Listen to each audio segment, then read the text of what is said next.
Fala galera! Vamos imaginar que você acabou de tomar a seguinte decisão: redimensionar o semi-eixo do sistema de transmissão do seu veículo. De que forma você faria? Com a seção maciça ou vazada? Quais seriam as influências de massa, custo e resistência do material nessa decisão? Fique até o final dessa aula e saberá todos esses conceitos. Não se esqueça, galera, de seguir o nosso canal e participar do nosso grupo do Telegram. Assim você ficará por dentro de todo o conteúdo e poderá tirar todas as suas dúvidas. E é claro, terça-feira, às 20 horas.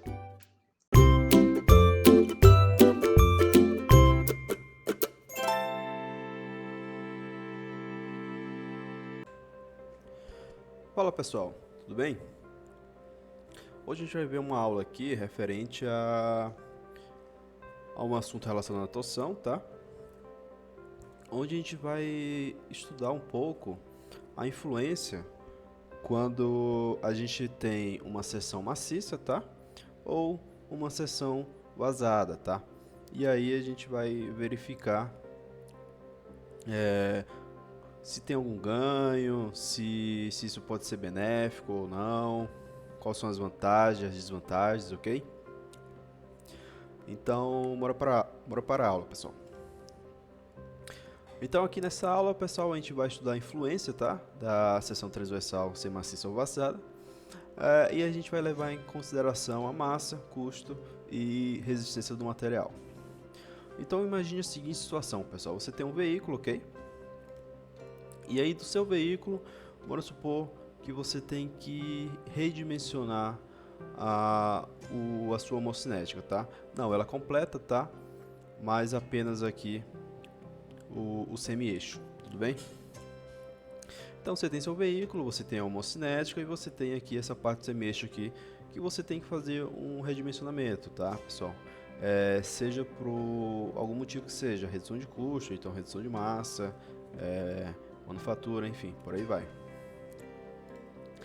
E aí a gente, para fazer esse redimensionamento, por via da torção, a gente vai utilizar a nossa fórmula conhecida, tá, pessoal? Onde a gente calcula a tensão de serralhamento. Essa teoria, lembrando que foi vista na aula passada, ok? E aí a gente vai verificar como é que a gente pode relacionar um eixo, um semi-eixo, né, da nossa homocinética, considerando ele vazado, tá, pessoal? Ou então ele maciço, tudo bem? E aí, a partir que a gente fizer essa consideração, a gente vai fazer um dimensionamento aqui também, utilizando o ANSYS Workbench. Então, pessoal, começando aqui pela seção maciça, a gente vai ter o quê? Que para a seção maciça, a gente vai considerar que estará atuando sobre ela 200 kNm e o raio da nossa seção será de 5 mm, tá? Lembrando que esses valores aqui são valores aleatórios, tá, pessoal? Esse valor aqui de diâmetro, né, que seria 10, é um valor muito pequeno, tá, pessoal? Eu não conheço uma homocinética com esse valor. E quanto ao torque, eu também não tenho conhecimento se está muito longe ou então muito perto, tá? Apenas são valores aleatórios para passar uma teoria para vocês, um conhecimento.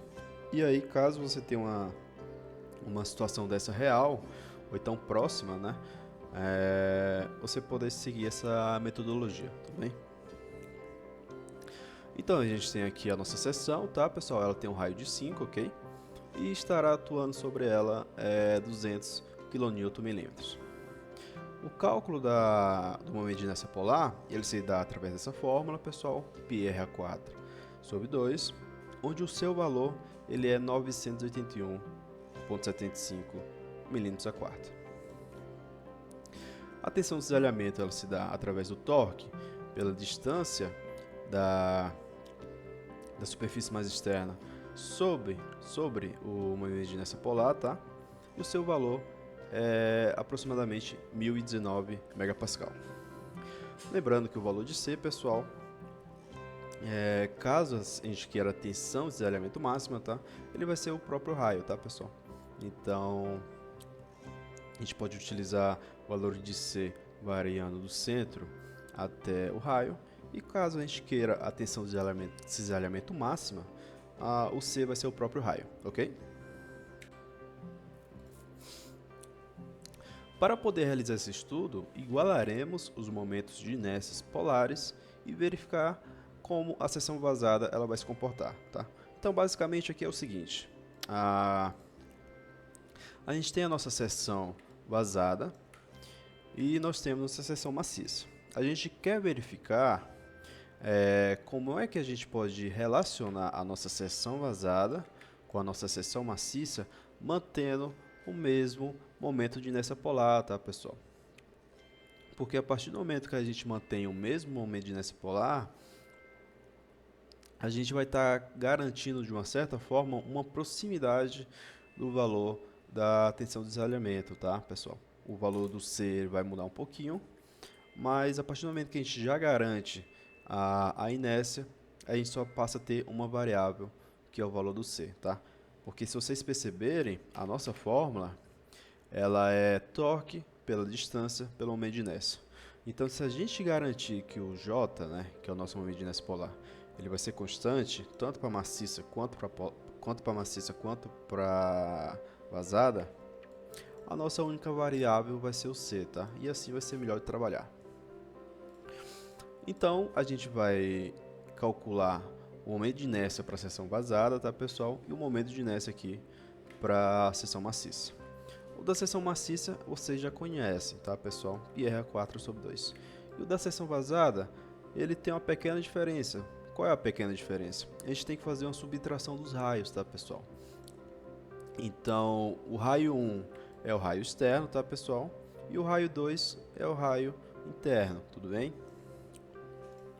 Então, a partir do momento que a gente iguala elas, o JV com JM, a vazada e da maciça, a gente passa a ter essa correlação.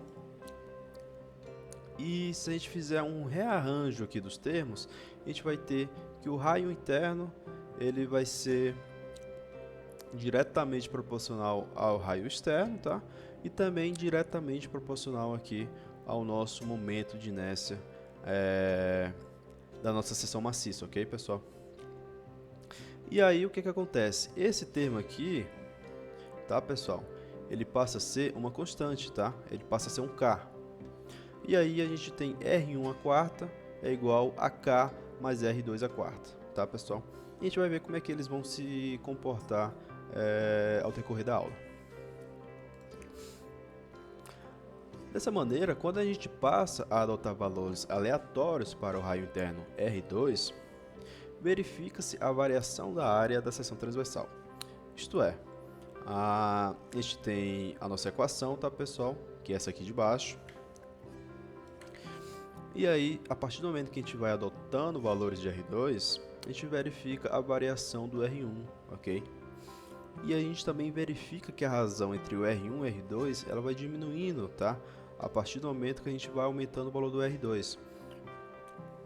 Porque a gente verifica aqui o seguinte, tá? A gente varia muito o R2, só que o R1 ele acaba não variando tanto, tá? E chega um ponto que eles vão se tornando muito próximos. E aí a razão, ó, ela vai se tornando próxima de 1, tá? A gente consegue ver aqui na nossa tabela. E a área da seção transversal, pessoal, que seria essa área aqui, ó, tá? Essa área aqui azul. A gente percebe que ela vai sendo reduzida ao longo que essa razão aqui ela vai se tornando próxima de 1, tá? Então a gente sai de 70, 75, 71 e aqui quando a gente já está em 5,5 por 6,26, a gente já está com ela aproximadamente aqui em torno de 28,3, tá, pessoal? Além do mais, vale ressaltar, pessoal, que o nosso momento de inércia polar ele vai ser constante para qualquer relação de raio que você pegar aqui, viu? Então você pode até fazer um teste aí na sua casa, qualquer raio que você pegar aqui da mesma linha, ok? Do R2 e R1, você vai verificar que o JM, tá? ele sempre vai dar o mesmo valor, que vai ser o 971. Só verificar aqui novamente. 971,75, ok? E por que a gente está falando disso aqui, pessoal? Por que a gente colocou a área aqui, tá? Por causa do seguinte, pessoal. A gente vai verificar que essa diferença aqui da porcentagem, a gente percebe que ela vai aumentar, tá, pessoal? A gente percebe que aqui no final, quando a gente sai do raio 5, por exemplo, para chegando aqui até o final, a gente percebe que a gente já está aqui em quase 15%, tá, pessoal? Esse valor aqui, só lembrando, ele é uma diferença de um para o outro, tá? Então, é a diferença de cima para de baixo, de cima para de baixo, de cima para de baixo. E a diferença total a gente teria que fazer considerando um cálculo direto, tá, pessoal? Então a gente teria que pegar esse termo aqui com esse termo aqui e verificar a porcentagem total. Mas o que eu quero que fique aqui para vocês é o seguinte: os valores de redução aqui, eles estão aumentando ao proporcional à nossa razão entre os raios, tá, pessoal? Então, quanto mais próximos os nossos raios são próximos de 1, ok? A nossa redução de área ela vai se tornando maior, tá, pessoal? Aqui a gente tem uma redução de 3% de uma linha para outra, mas aqui para o final a gente já passa a ter uma redução aqui em torno de 15%, tá, pessoal? Se a gente for fazer da primeira linha para a última, vai dar um valor bem maior. E por que isso aqui é importante? Porque é o seguinte, a densidade, pessoal, ela é a massa sobre o volume. Isso aqui todo mundo sabe, ok, tá? Bacana. E a massa, ela é o quê? É a densidade pelo volume, rearranjando os termos. O volume, ele se dá pela altura, tá? Pela área da seção transversal. Então, você tem uma área da seção transversal, você extruda ela, tá? Você dá uma altura no seu corpo, aí você passa a ter um volume, tá? Você vai ter uma área para uma altura, você vai ter milímetros ao quadrado por milímetro, você vai ter milímetros cúbicos, tá, pessoal? Então, você vai passar a ter um volume. E a densidade, pela altura, ela vai ser constante, tá, pessoal? A gente não quer alterar o comprimento do nosso eixo, a gente quer apenas mudar a seção transversal dele. Então, a densidade e a altura, elas também serão constantes, ok? E assim, a nossa massa, ela será diretamente proporcional à nossa área, pessoal. Então, a gente vai ter que A um M é igual a 1K, que é o ρ vezes o H, pela área da seção transversal. E quanto maior essa redução aqui, pessoal, maior a redução da massa, tá? Então, por isso que a gente veio comentar aqui em relação à área. Perceba que quando a gente vai tornando a seção mais vazada, tá? A gente vai tendo aqui essa redução aqui, a gente vai ter uma razão entre os raios mais próximo de 1 e ao mesmo tempo a gente vai tendo uma área de seção transversal menor, ok? E quanto menor essa área da seção transversal, maior a nossa redução de massa. Então, eu quero que a gente guarde aqui esses conhecimentos preliminares, tá, pessoal? E quanto maior a redução da área, maior a redução da massa, e a gente vai poder relacionar um pouquinho mais para frente no decorrer desse vídeo aqui. Graficamente, pessoal, se a gente for colocar os termos da tabela, a gente passa a ter isso aqui, tá? Então, a gente percebe que o raio externo com o raio interno, a partir do momento que a gente vai aumentando, tá, o raio externo, eles vão ficando próximos, ok? Como a gente consegue ver aqui do gráfico. E ao mesmo tempo, a partir do momento que eles vão ficando próximos e a razão vai ficando próxima de 1, a gente tem aqui uma grande variação da seção transversal, tá, pessoal? A gente percebe que por finalzinho aqui, quando essa razão ela não é tão pequena, tá, pessoal? Que seria aqui no início. A gente tem uma pequena variação da seção transversal, ou seja, a gente teria uma pequena variação de massa, só que a partir do momento que ela vai se tornando próxima de 1, a gente tem uma grande variação aqui da área da seção transversal, ok? Então, para a seção vazada, a gente vai considerar que ela estará também atuando sobre o mesmo torque, tá? Que será 200 kNm. E o raio, pessoal, ele será conforme os valores saírem da tabela. Então, o que a gente vai fazer aqui agora é o seguinte. A gente analisou anteriormente como é que uma seção vazada se comportaria em relação à redução de massa, ok? Porque o que acontece é o seguinte, tem duas maneiras de você fazer uma redução de massa. Por exemplo, se o seu objetivo é reduzir massa, você pode adotar um material mais resistente, tá? E aí você consegue reduzir o diâmetro externo da seção maciça. Então você tem uma seção maciça, você quer continuar com a seção maciça, só que você quer reduzir a massa. O que é que você vai fazer? Você coloca um material mais resistente e aí você consegue redimensionar ele, ok? Reduzindo valores do raio, porque aí você vai reduzir a inércia polar dele, moeda de inércia polar. Ou então você pode fazer o procedimento que a gente fez anteriormente, que é adotar uma seção vazada. Esse aqui seria um dos métodos que a gente utilizaria para reduzir massa, tá? Só que a gente tem que se atentar ao seguinte: a partir do momento que a gente substitui um material menos resistente por um mais resistente, a gente tem um acréscimo de custo, tá? Então, dependendo aí do tamanho do seu componente, do tamanho da complexidade de usinagem dele, você pode ter um custo considerável, ok? Então, depende muito de componente para componente. Se você tem um pequeno eixo, que ele não tem tantos detalhes, às vezes até compensa, tá? Agora, se você tem um eixo um pouco maior, tá, pessoal? Que ele tem alguns detalhes de usinagem, aí pode começar a ficar um pouco até mais caro, tá? Porque quando o material ele é resistente, por exemplo, quando você sai de um aço 1020 para um 4130, para um 4340, o seu custo de usinagem também vai ser mais caro, tá, pessoal? O seu material vai ser mais caro e o seu custo de usinagem também vai ser mais caro, tá, pessoal? Então, de fundição e por aí vai. Então, cada caso é um caso, tá? Então não tem como generalizar isso. A única coisa que dá para falar é o seguinte: o custo ele vai aumentar. Se vai ser pouco ou se vai ser muito, vai depender do projeto, ok? E quanto à seção vazada, é o seguinte: ela pode ter um custo que é um pequeno custo de furação, tá? Porque é o seguinte: você consegue encontrar tubos prontos já com um diâmetro externo e interno próximo ao que você precisa. Se não é próximo, o que você vai precisar é apenas retirar um pouco do externo ou então retirar um pouco do interno, tá, pessoal? Então, bora supor que você tem um tubo, bora supor que você tem uma configuração parecida com essa, só que o seu diâmetro interno, o seu tubo, ele acaba sendo 6, não 5,5. Você provavelmente vai ter que apenas fazer uma furação nele, ok? Aí o custo acaba sendo um pouco menor em relação a trocar o material. Além do mais, você vai continuar mantendo o mesmo material, ok? Então isso aqui é um ponto aqui que a gente procurou destacar para vocês, que tem essas duas maneiras, tá?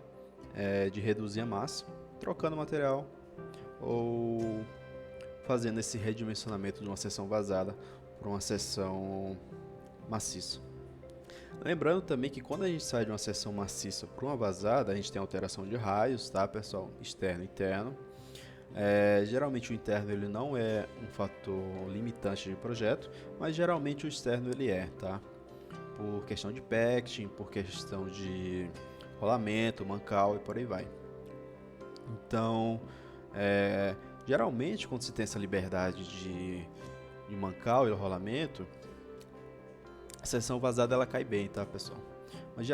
Mas se não, se você tiver que trocar rolamento e trocar mancal, ela só vai ser justificada se você tiver um volume considerável de produção, tá? Porque caso contrário, você vai ter que fazer toda essa troca também de componentes, que seria de um componente, que seria dos mancais e dos rolamentos, tá? Então, novamente, volta aqui essa questão, cada caso é um caso, ok? Então a gente já viu aqui em relação à massa, tá? E agora a gente vai ver agora em relação a tensões, tá, pessoal? Como é que a tensão de desalhamento vai se comportar agora? Então, novamente, O torque que estará atuando será o de 200 kNm e o raio será conforme a tabela, ok?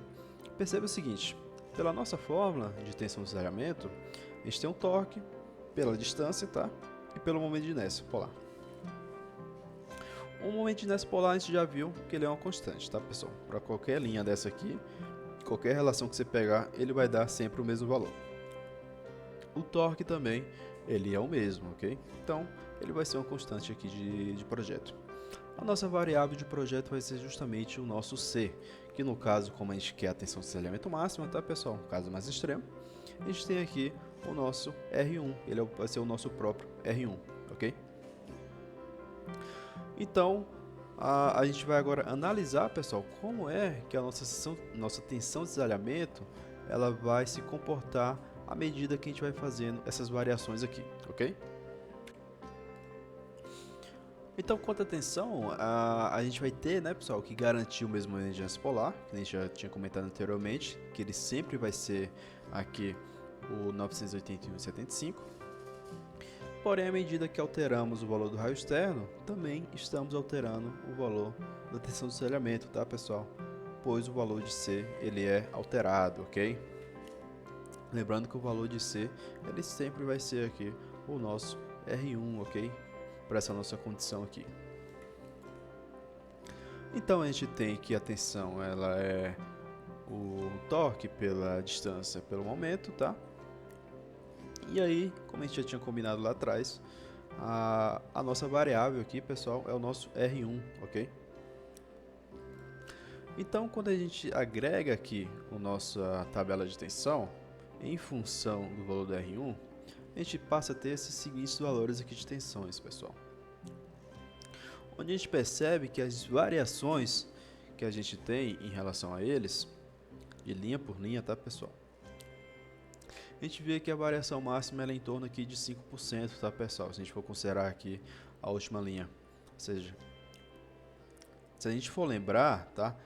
Aqui nesse slide, por exemplo, se a gente for lembrar a relação que a gente tinha feito com a área, a gente vê que as proporcionais de reduções de massa, elas são bem maiores do que os proporcionais de aumento de tensão de desalhamento, tá?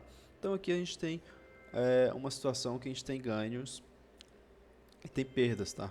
A gente tem ganhos em relação à redução de massa, que isso é bom, ok? Só que a gente tem perdas porque a nossa tensão de desalhamento ela aumenta, ok? E a partir do momento que ela aumenta, a gente tem que tomar cuidado agora com o projeto. Se ele está próximo da tensão limite, do coeficiente de segurança e outros fatores importantes também. Então, a gente tem ganhos e perdas, tá? Como eu acabei de comentar, só que a gente percebe que os ganhos que a gente tem, que seriam os ganhos referentes à redução de massa, que seria um ponto positivo, eles acabam sendo maiores, tá, pessoal? Quando comparado ao aumento que a gente tem aqui na seção de desalhamento, ok? A gente vai fazer o seguinte agora, a gente vai lá para o ANSYS Workbench e aí a gente vai fazer esses dois projetos. A gente vai fazer o projeto da seção maciça e a gente vai fazer também o projeto da seção vazada. A gente vai comparar redução de massa e aumento de tensão utilizando o software, ok?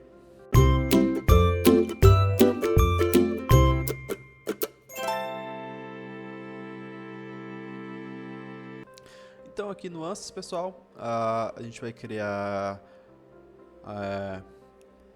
dois modelos, tá? Um modelo de seção maciça e um modelo de seção vazada. E aí a gente vai poder realizar aquelas comparações que a gente viu lá na teoria, ok? Então a gente vai puxar aqui um estático estrutural. Vou chamar ele de maciço, tá? E a geometria aqui, eu vou abrir aqui o nosso SpaceClaim. Com o SpaceClaim aberto, pessoal, a gente vai desenhar agora aqui o nosso eixo, tá? Então a gente aperta o C para puxar o comando círculo, aperta o V para puxar a normal. E aí a gente vai colocar aqui o valor de 5, ok?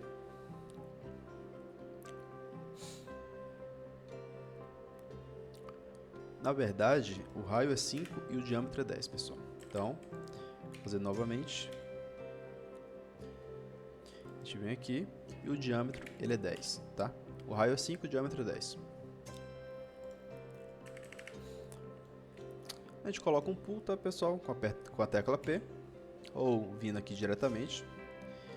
E coloca a nossa altura, tá, pessoal? A gente tinha combinado que seria de 20 milímetros. E aí a gente tem aqui o nosso modelo geométrico. Agora a gente vai para onde? A gente vai lá pro mecânico, tá, pessoal? E lá no mecânico a gente vai fazer toda a nossa configuração de projeto. Só que antes de ir pro mecânico, pessoal, a gente vai fazer aqui uma divisão desse corpo, porque a gente vai precisar garantir um pouco mais para frente que esses nós aqui eles estejam na mesma linha, tá, pessoal? Eles sejam colineares. Porque a gente vai precisar fazer algumas medições e dessa maneira vai ajudar um pouco a gente, tá? Então, até para ficar um pouco mais didático. Com o tempo, quando vocês tiverem um pouco mais de experiência, já tiverem pegado o jeito da coisa, a gente vai conseguir fazer isso no próprio mecânico utilizando comandos de malha. Mas essa será uma aula futura, tá? Então, para não ter que mexer ainda em comando de malha, eu vou criar um plano aqui, pessoal, e vou dividir ele aqui em 4, tá? Então eu criei o plano aqui, pessoal, lembrando, ó, vem aqui em plano, seleciono aqui a nossa linha de centro. Depois eu quero criar outro perpendicular a ele. Eu posso vir aqui, apertar o M de Move, segurar o Ctrl, vir aqui no nosso eixo de rotação, tá? E colocar 90 graus. Pronto, do jeito que está aqui, eu consigo dividir ele em 4 partes. E essas 4 partes, elas vão ter uma simetria na geração de malha, tá? Então, eu venho aqui em Split Body, para dividir o corpo. E na serrinha aqui, eu seleciono nossos planos, tá, pessoal? Seleciono esse. Aqui, ele automaticamente me pergunta se eu quero excluir alguma delas. Eu não quero, eu quero continuar a divisão. Então, eu seleciono aqui novamente a serrinha, tá? E seleciono aqui o outro plano. E agora sim, a gente tem aqui o nosso corpo aqui dividido em 4 partes. Lembrando que eu fiz isso, pessoal, para não ter que entrar ainda em comandos de malha, ok? Mas daria para fazer comandos de malha também. E agora a gente vai ativar aqui, pessoal, o nosso share, tá, pessoal? Para a gente não ter que criar contato lá no mecânico. Porque perceba o seguinte, eu tenho 4 corpos.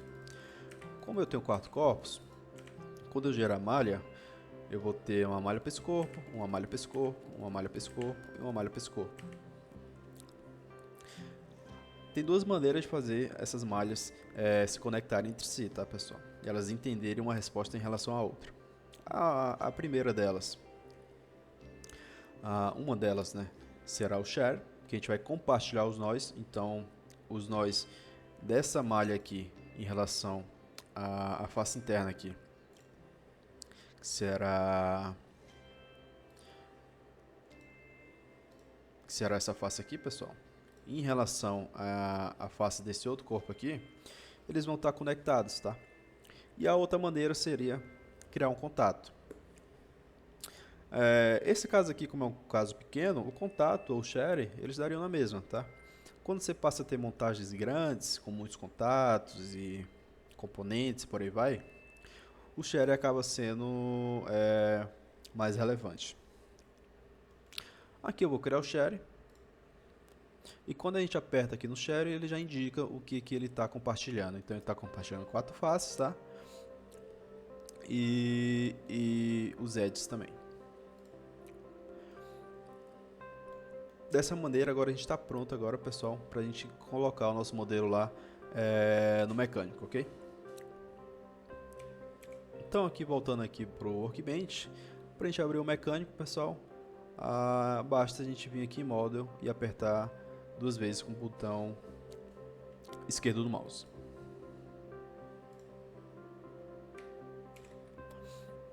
Então aqui no mecânico, Perceba que ele carregou o nosso modelo, tá? Referente ao nosso SpaceClaim. E aqui ele possui esses pontos de interrogações que é referentes, pessoal, ao nosso material, ok? Então perceba que o primeiro corpo ele tem um material e o segundo e os outros corpos ele está sem a definição de material. Isso ocorre por quê? Ocorre porque eu já tinha aberto ele antes, tá? Sem estar dividido.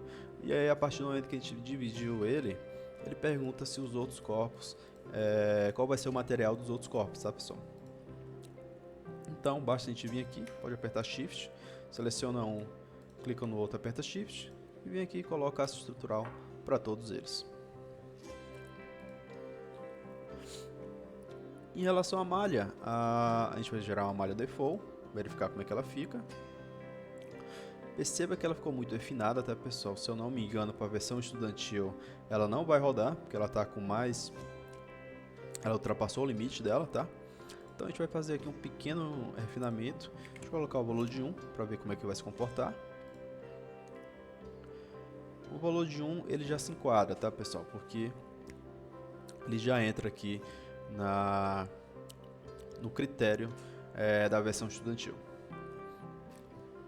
E essa malha aqui não tá uma malha tão ruim, tá ok? Nas nossas condições de contorno, a gente vai ter que colocar um fixo suporte, tá, pessoal? Que seria a condição extrema, tá? Onde a gente trava uma ponta do eixo e aplica o torque na outra. E colocar aqui o nosso torque, que será o nosso momento, ok? Será nessas faces aqui. A gente pode colocar ela como vetor ou pode colocar como componente. Eu tenho preferência por componente, tá? Então, o nosso torque, lembrando que ele era 200 kNm, então aqui vai ser 2,5, tá, pessoal? Que vai dar aqui o nosso 200 kNm. Basicamente, a nossa análise aqui, pessoal, o nosso pré-processamento, ele está pronto, ok? A gente tem uma malha, a gente tem definição de material e a gente tem condição de contorno. O que é que resta agora? Resta apenas a gente rodar nossa solução e depois fazer aqui um pós-processamento. Só que antes, para agilizar um pouco, eu vou criar aqui, pessoal, um path, tá? Eu vou explicar para vocês por quê.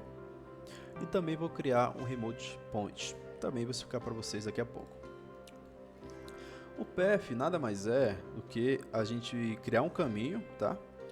Como o próprio nome está falando, a gente cria um caminho e nesse caminho a gente coloca, a gente define ele através de coordenadas ou nós, a gente pode selecionar um ou outro, ou faces e por aí vai, arestas, enfim. A gente tem todas essas opções aqui, tá? E quando a gente vai fazer o pós-processamento, a gente pode utilizar o path para analisar como é que a tensão está se comportando ao longo desse caminho, ok? A gente vai criar o path aqui então para quê? Para a gente analisar aqui os esforços de tensão de serralhamento no plano, tá, pessoal? Então, quando eu criar, a gente vai ver o gráfico e a gente vai poder comparar lá com a teoria. Vocês vão entender um pouco melhor quando ficar pronto. Então, vou pedir aqui para mostrar a malha, tá, pessoal? Show Mesh. E vou puxar aqui a normal em relação ao eixo Y. Aqui ele me dá duas opções. Ele me dá sistema de coordenada, tá, pessoal? Ou ele me pede uma localização. Eu vou fazer por localização porque fica mais fácil, tá? Este foi o motivo da divisão que eu fiz lá no SpaceClaim. Perceba que essas malhas aqui, elas são praticamente simétricas, tá, pessoal? Não, aqui internamente nem tanto, tá? Mas principalmente aqui nas extremidades elas acabam sendo. Então, na primeira localização, perceba que aqui ele está em geometria e aqui ele está em malha, tá? Eu vou escolher a opção de malha, tá? Onde eu posso selecionar um nó, ok? Então, eu vou selecionar a opção de nó e vou selecionar esse nozinho aqui, ó. E o outro nó eu vou selecionar o da ponta aqui, ok? Agora eu tenho aqui o nosso path. Ou seja, quando eu fizer o pós-processamento, eu vou verificar como é que a tensão de serralhamento está se comportando ao longo aqui desse caminho, ok? No Remote Point, pessoal, o que que acontece? Eu vou criar ele para poder calcular o nosso ângulo de torção, tá? Porque quando a gente vem aqui no pós-processamento, no Deformation, a gente não tem aqui o nosso ângulo de deformação direto. Para a gente calcular esses ângulos, a gente tem que vir aqui em Probe, tá? E selecionar essa opção aqui de rotação flexível. Só que para selecionar essa opção, eu tenho que criar um Remote Point. Eu não posso fazer ela sem utilizar um Remote Point, tá? Ou então algum outro tipo de opção que a gente vai ver um pouco mais para frente. Mas sem criar um Remote Point aqui para essa situação, não é possível. Talvez fosse possível utilizando algum comando de APDL, mas isso será um assunto bem mais para frente. Então eu vou criar aqui o nosso Remote Point. Eu vou criar ele central aqui, tá, pessoal? E para deixar ele realmente no centro, eu vou pegar esse nó aqui, vou segurar o CTRL, segurar esse outro nó aqui, e aí perceba que ele sempre vai pegar no meio entre eles, tá? Então se eu selecionei esse nó e selecionei esse, o nó ele vai cair aqui no meio, tá? Perceba ó, que o Remote Point ele foi criado. E o nó central do Remote Point ele está vinculado justamente aqui na linha de centro do nosso componente, ok? Então a gente já tem o nosso path e a gente já tem também o nosso Remote Point, tá? O que a gente vai fazer agora? A gente vai rodar a nossa solução e fazer um pós-processamento.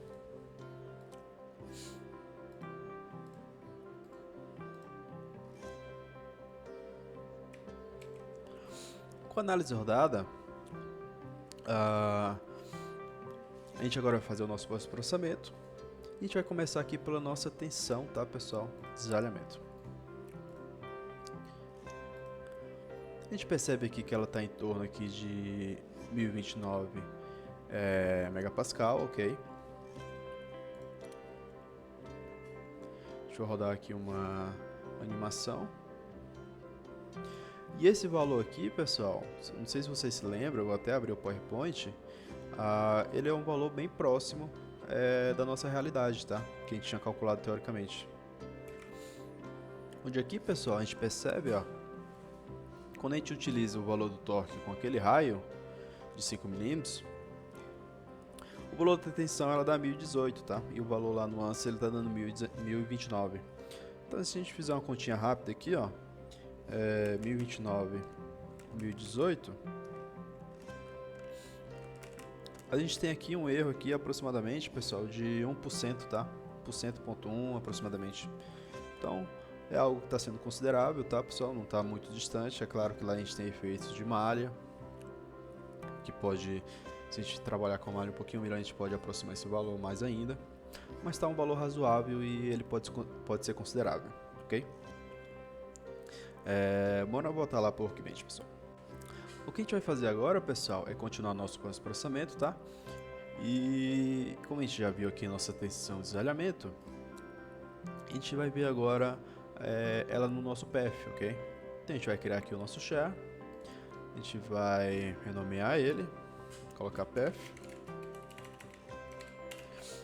E aqui, ó, a gente pode selecionar a opção path, ok? No método. E a gente pode selecionar o nosso path ali que a gente tinha criado aqui em cima, tá? E aí a gente pode dar um eval. O que a gente percebe aqui, pessoal?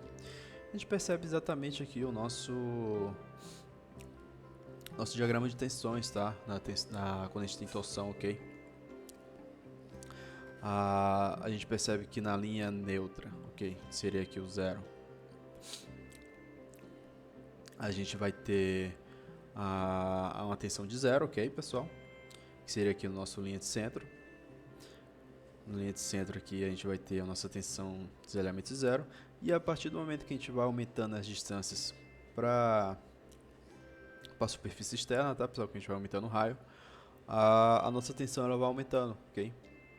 De acordo com a teoria que a gente viu na aula passada, que a gente viu um pouco aqui, a gente relembrou um pouco aqui nessa aula. Esse aqui é o comportamento desejável. Sendo que as tensões nas extremidades, tá, pessoal? Elas são praticamente as mesmas, tá? 1029, 1025, tá tendo algum desvio que provavelmente é em relação à malha, tá? Outra opção que a gente pode fazer aqui é calcular o ângulo de deformação, tá, pessoal? De torção. Como é que a gente pode fazer isso? A gente pode vir aqui em Probe, tá? E selecionar aqui o Flexible Rotation. Quando a gente seleciona ele, a gente vai selecionar aqui o nosso Remote Point e selecionar o nosso Remote Point que a gente criou aqui em cima. E a gente pode dar aqui um Eval Results. Perceba o seguinte, ele me dá a opção de selecionar os eixos, tá? Qual o eixo que a gente vai selecionar aqui? A gente vai selecionar o eixo normal, tá, pessoal? O que está entrando no plano, que a gente vai conseguir aplicar a regra na mão direita para calcular o valor desse ângulo, ok? Que vai ser o próprio ângulo de rotação. Então, no nosso caso aqui, o nosso eixo, pessoal, é o eixo Y, tá? Que é o eixo que está entrando no plano, que é o eixo de rotação. Então, a gente seleciona aqui o nosso eixo Y e, novamente, faz o pós-processamento. O ângulo que deu aqui, pessoal, foi um ângulo aproximadamente de 3 graus, tá? A gente vai voltar lá no slide daqui a pouco e a gente vai verificar na teoria se o ângulo que era para ter dado no cálculo teórico é aproximadamente esse valor, ok? Por causa da seção maciça, pessoal, eu vou mostrar para vocês aqui ele. Eu não vou fazer ele do zero, tá, pessoal? Para o vídeo não ficar tão longo, mas os procedimentos são os mesmos, tá, pessoal? Eu vou criar um PF lá também, vou criar um Remote Point e vou fazer isso todo pós-processamento. Só que eu já vou trazer isso aqui pronto para vocês, ok? Para não ter que ficar repetindo essas etapas aqui e o vídeo não ficar muito longo. Então, voltando aqui, pessoal, para a seção vazada, como eu comentei com vocês, eu já ia mostrar para vocês ela pronta, ok? Mas os procedimentos são os mesmos, tá, pessoal? A criação da geometria no Space Clean, a divisão, ó, percebe que eu dividi em 4, ok? Tenho esse, tenho esse, tenho esse, tenho esse. Criação da malha, enfim. Os procedimentos são os mesmos. Construção de contorno, 202E a 5, Newton milímetros, fixo suporte aqui nessa região, ok? A malha aqui bacaninha, tá? Então, a gente tem exatamente aqui, basicamente, a mesma situação. A gente agora vai analisar aqui o pós-processamento. Eu já puxei aqui uma tensão de zeramento, tá, pessoal? Perceba que o valor dela aumentou para 1280, ok? A gente vai comparar daqui a pouco lá com a teoria. E na questão da rotação, tá, pessoal? O valor do ângulo ele deu praticamente o mesmo, tá? 3.03 graus. A gente também vai verificar se era isso esperado ou não. Se o valor do ângulo de torção era para ser esse mesmo. Então a gente vai voltar agora lá no slide, tá? E verificar todas essas informações. Então, pessoal, lembrando que lá no Workbench tinha dado 1280, tá, pessoal? Megapascal aproximadamente. E na teoria deu um valor de 1276, ou seja, tá dentro aqui dos padrões, tá? E a gente acaba tendo aqui também essa confirmação aqui que tá ok o modelo. Quando a gente vem aqui para uma comparação, acontece o seguinte.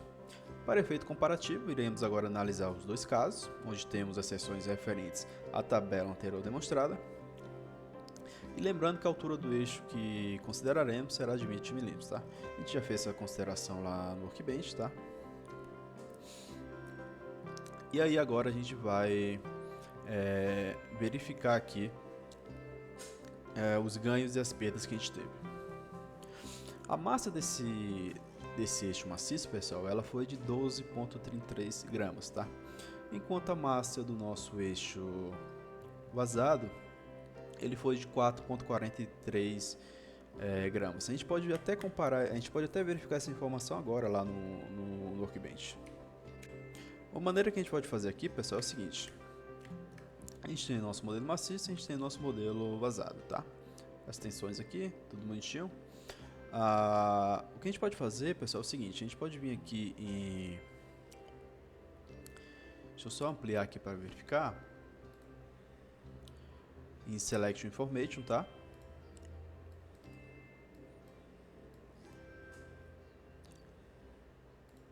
Select Information aqui em Tools. E aí a gente pode selecionar alguma informação que a gente deseja. Então, primeiramente, eu vou selecionar aqui, pessoal, o nosso comprimento, tá? Eu posso clicar nessa face, segurar o Ctrl e apertar nessa outra face aqui. A gente percebe que tem 20 milímetros, tá? Em relação à massa, basta a gente clicar aqui na nossa geometria, vir aqui em propriedades e a gente vai verificar aqui a nossa massa, tá, pessoal? Que ela é 12,3 gramas, ok? Esse valor aqui em gramas é equivalente a 12,3, ok? Em relação aqui ao outro modelo, que seria o vazado, a gente faz a mesma coisa, Tools, Select Information. Perceba que aqui ele não está disponível, porque ele só fica disponível em geometria, tá? Então a gente vem aqui, ele já está ativado, tá? A gente seleciona uma face, pode selecionar essa aqui, pode selecionar o oposto. Perceba que ele também tem 20 milímetros, ok? De altura. E em relação à massa, a gente clica aqui na nossa geometria, ok? Propriedades. E aí a gente percebe que ele tem 4,43 gramas, tá? Esse valor aqui em quilograma equivale a 4,43 gramas, ok? Então a gente verificou as nossas informações, a gente verificou aqui o nosso valor de massa no software e verificou também aqui o nosso valor de altura. A gente pode até verificar, pessoal, o nosso valor do diâmetro, tá? A gente vem aqui em Tools, Select Information está ativado já. Então basta a gente selecionar aqui uma aresta, tá? A gente seleciona aqui a opção de aresta, Edge. A gente verifica aqui, ó, que o nosso raio é de 5, tá? Nosso raio é de 5. Enquanto aqui, pessoal, nessa outra situação, o nosso raio, selecionar o Edge, ele é de 6,26, tá, pessoal? Que é aquela última linha da nossa tabela. E o raio interno, que seria esse aqui, ó, ele é de 5,5, ok? Onde é exatamente os valores lá da tabela da última linha, ok? Vou até mostrar para vocês agora. Então aqui, pessoal, se a gente for voltar aqui na tabela, a gente percebe que para a última linha, que é da seção vazada que a gente criou um com 6,26, tá? Que a gente acabou de ver. Como também o raio interno de 5,5, ok? Então, voltando aqui para a comparação, a gente tem os nossos valores de tensões, ok? A gente tem os nossos valores de massa, tá? E aí, quando a gente for fazer uma análise em relação a ganhos e perdas, a gente tem o seguinte. Em relação à tensão, a nossa tensão ela aumentou, ok? 24,5%. Mas em relação à massa, ela reduziu, tá, pessoal? 178,3%, tá? Aqui a gente está numa situação que para esse pequeno componente, isso não seria nada bom, tá, pessoal? 12 gramas para 4 gramas não é praticamente nada. E você tem um aumento de tensão razoável. Só que perceba o seguinte, a gente está utilizando aqui uma altura de 20 milímetros, tá? A gente está utilizando diâmetros pequenos. A partir do momento que a gente passa a utilizar valores maiores, esse aumento também é gradual, ok? Então, se você tem um eixo aí de 50 milímetros de diâmetro, 30 milímetros de diâmetro, que é um eixo muito grande, né? 20 milímetros de diâmetro, um homocinético eu acredito que deva ter aí em torno de uns 20 centímetros de diâmetro, 30 centímetros de diâmetro aproximadamente, tá? Então, tudo vai depender da sua proporcionalidade, ok? Para essa situação aqui, não seria válido, tá? Você teve um aumento de tensão com a redução de massa que, apesar da porcentagem ser alta, em valores elas são bem pequenas, ok? Mas se você passa a ter componentes grandes, tá, pessoal, com dimensões grandes, uma altura grande, um eixo com 30 centímetros de altura, que seria 300 milímetros, 40, 50 por aí vai, você passa a ter aqui valores já consideráveis, ok? A ideia que a gente queria passar aqui para vocês era que é possível fazer essa jogada, tá, pessoal?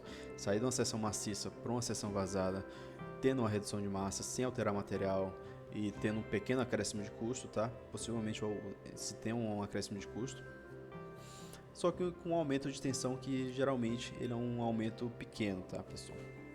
Comparado à redução de massa. Em relação à distribuição de tensão de desalhamento, perceba que aquele PF que a gente criou foi justamente para retirar esse gráfico, tá, pessoal? Que nem a gente viu lá. Então a gente verifica, pessoal, que a forma como ele se comporta, ó, é exatamente a forma como a gente se comporta na teoria, né, pessoal? O que já era esperado. Em relação ao ângulo de torção, que nem a gente verificou lá no software, ele é o ângulo referente ao deslocamento dos nós, tá? E ele se dá através dessa fórmula, tá, pessoal? Torque pelo comprimento, momento de inércia e o módulo de cisalhamento. Perceba o seguinte, para ambos os casos, os valores serão os mesmos, tá, pessoal? Que nem deu no software. O ângulo da maciça como o ângulo da vazada deu 3,03 graus, se eu não me engano. Por que isso aconteceu? Porque o momento de inércia a gente garantiu ele, tá? O momento de inércia polar. O modo de cisalhamento também a gente garantiu ele, porque a gente não mudou o material. O comprimento a gente manteve igual, tá? A gente não modificou. E o torque também, ou seja, todas as variáveis são iguais em ambos os casos. Ou seja, o ângulo de torção ele também vai ser igual, não tem por que ele mudar, tá? E aqui na animação, pessoal, a gente consegue ver isso, tá? Onde esse ângulo é o seguinte, a gente tem aqui a nossa estrutura, tá? Aqui ela está começando a torcer, tá na iminência de torcer, tá? E quando ela tem a torção definitiva, a gente tem justamente aqui, pessoal, essa rotação, tá? Esse nó ele vem, esse nó ele anda, ou seja, todos os nós ele tem essa rotação aqui, tá, pessoal? Então basicamente era isso, pessoal, que a gente queria passar para vocês, essa ideia aqui de se poder trabalhar com torção. Espero que vocês tenham gostado do vídeo. Compartilhe com seus amigos. Qualquer dúvida, qualquer sugestão, só deixar aí nos comentários, tá, pessoal? E no mais, a gente agradece a atenção de vocês e até o próximo vídeo. Muito obrigado, pessoal.